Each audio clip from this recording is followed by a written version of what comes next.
dentro io dovrei averla. Le scarpe. Sì, lui mi ha ripetuto le scarpe, le città no, così io sono stata ordinata.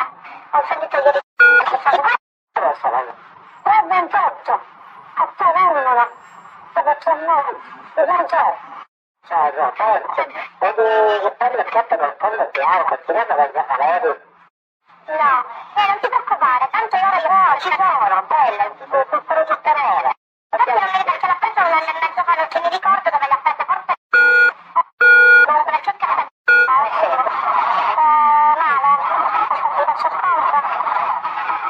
No, non ti riesco. 204,50. È successo?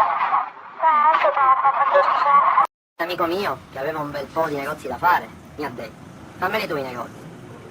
Gli ho detto, deve essere per forza? Sì, dice, me li devi fare tu i negozi. Ho detto, va bene, e l'ho apportati questi 10 negozi. Io per quello che posso fare, a disposizione. Ti posso mandare a... cioè, se ce li hai, 1500 euro. Li recupero come capita, non ti preoccupare. 1000 euro, gliel'ho dato a lui. E 1000 euro a quello. Non che gliel'ho dati.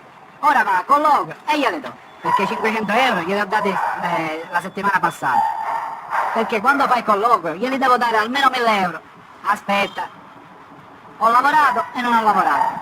Pure per dire, dice questa settimana liscio, sempre. E 2 colloqui sono 2000 euro.